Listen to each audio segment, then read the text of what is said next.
Hey babes, what is up? It is Fia and I am back with another YouTube video or whatever. I really want to help you guys out with some tips and tricks, just some pointers that I wish I knew when I was starting my business. So that ranges from social media to branding to inventory, all of that. We're going to be condensing into 6 points that I wish I knew when I was starting my business, the Golden Lash Lab. Speaking of which, be sure to go follow my Instagram at the Golden Lash Lab on Instagram after this video right now, whatever you want to do. The link will be in the description as always. Thank you very much. And let's get started. So number 1, start your social media platforms early. As soon as you have the idea, start the socials.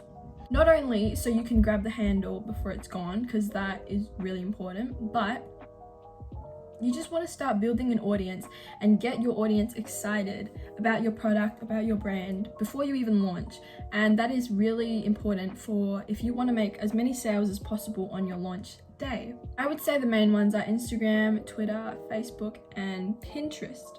Number 2, it will take up a huge chunk of your time. And I'm not exaggerating, like it will take up a lot of your time. Be ready to dedicate long nights and weekends and any spare time that you get, because if you're anything like me, you will be thinking about your brand all the time regardless. So you'll be spending time on fixing up your brand, updating your websites, packing orders, responding to customer emails.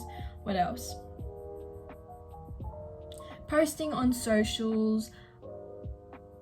There's a lot, right? Because as a small business owner, you wear all the hats, you do all the things in your business. So yeah, it will take up a lot of your time, but it's worth it. But it will take up a lot of your energy as well. And that's not something you should be scared of, but it's something that you should be aware of, because especially when you're starting out, you don't want to be neglecting the other important things in your life or neglecting your business, because I do think it's important to put in your efforts at the start and your hard work will pay off.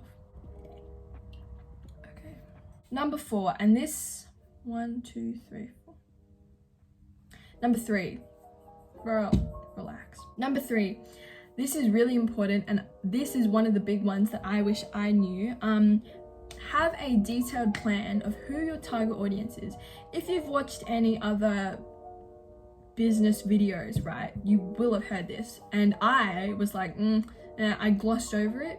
Don't gloss over it, because having a detailed plan of who you're selling to is so helpful. It literally gives you all the information that I know I spent so much time wondering, oh, is this price too high? Is it too low? Oh, is this gonna appeal to my Instagram followers, this post that I'm trying to make? Is this website the best it could be? All of these questions lie in your target audience plan, right? So that's their age, their interests, budget, all that stuff. It's all right there for you. And I neglected that. I don't know why I did, but it happens. So don't make the same mistake as me. Before you start your branding, your website building, your product packaging, all the nitty-gritty stuff, have your target audience plan. Please do it for me. Have your target audience plan. Please, for me, just do your target audience plan. Okay, thank you.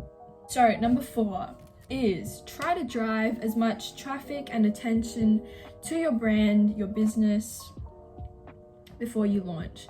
So that could be through paid ads or influencer promotions. Basically, this ties in with the first one, which was start your socials as early as possible, because you want to get people excited about your brand and you want to just raise brand awareness, because that's how you attract potential customers and support.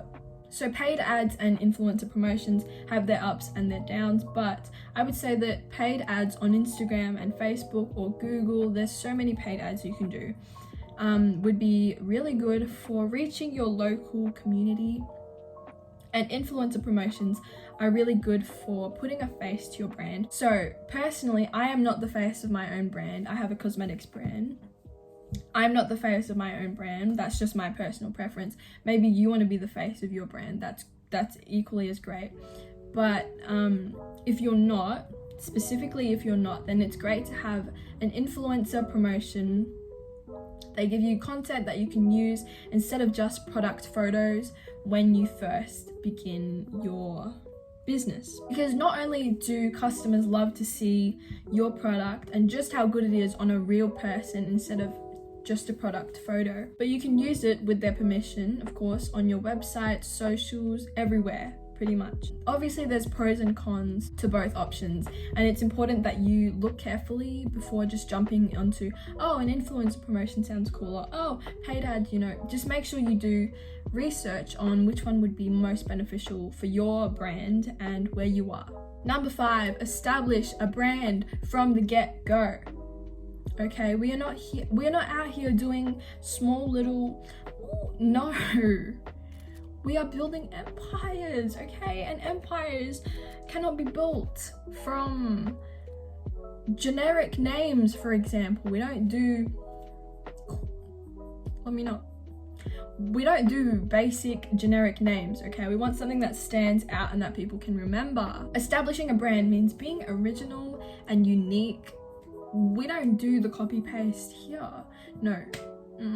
We do unique and creative ideas. So what this means is having a unique, original, and memorable brand name, brand packaging. Everything that your brand is has to be original and unique and speak to your customer audience, right? We're establishing brands here. So by establishing a brand early, from the get-go, you are setting yourself up for long-term stability, because if you have to keep rebranding and changing everything up, you're gonna lose your customer, your target audience, because they're gonna be so confused, like what's happening here. So if you set a standard when you first start out and you really put a lot of effort and time, instead of just picking a generic name and using generic colors and picking whatever packaging, put your heart and soul into it, and I promise you, you will reap the rewards. If I say generic branding, what do you think of? Do you think of the Canva logos, the Canva logo maker, the Canva logos? Do you think of the Canva logo makers? You know that one where I'll just put it here. Okay. Do you think of those really generic AliExpress, clear plastic? So there you go. I said what I said, and I meant what I said, because I said what I said. I will put some pictures of some amazing brands who have done such a fabulous job of like branding themselves. And when you think of these brands, you don't think, oh, they're generic, oh, they're boring. No. As a business owner, you should look at that and appreciate what they've done with their brand. And also, I have to note, don't copy. Don't do that. Don't copy people. Don't. Can you not come up with your own ideas? You can, but you're being lazy and you're not. So some of y'all about to be real mad at me, but it must be said. Okay, anyways, that's a tangent. Last one. Number 6. Let me stop yelling. Oh my god. Start small in terms of inventory. Even if you have $10,000 ready to invest into your business, start small with 1 or 2, 3 maybe really great items, right? For me personally, it was lash serum. To this day, it is still my best seller, and I'm so happy that I started out with just lash serum. I moved from lash serum to lashes, strip lashes. To this day, I'm so happy that I started with one single product, because that is the product that my customers keep coming back for more. I'm still so glad that I decided to stick with lash serum instead of dabbling in this and then dabbling in that, and having a bunch of mediocre average products that people don't really remember, as opposed to my Miracle Lash and Brow Growth Serum. Okay. You're better off having one single amazing, super defined product that everybody remembers and comes back for, instead of a bunch of average, mediocre products that are like, do you know? Your best bet is to have a staple item that your customers know and love and will keep coming back for more. So, what we covered today was say it with me, start your social media platforms early. We also said, be ready to spend a lot of time on your new business. Number 3 was have a detailed target audience. Please do it for me.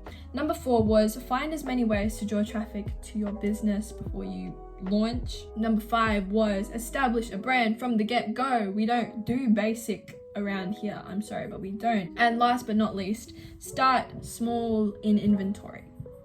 Whether that's 1, 2, maybe 3, probably 1 or 2. I would say 1 is your best bet because like that's your defining product, but 1 or 2 really, really great products and build your audience from there. Thank you guys so much for watching today. Don't forget to like and subscribe. Support by leaving a comment, leaving a like. I want to know what you guys think about these 6 tips. Do you agree? Do you disagree? Let me know. I really want to do some more brand business content, so look out for that. Aside from that, that's it from me today. So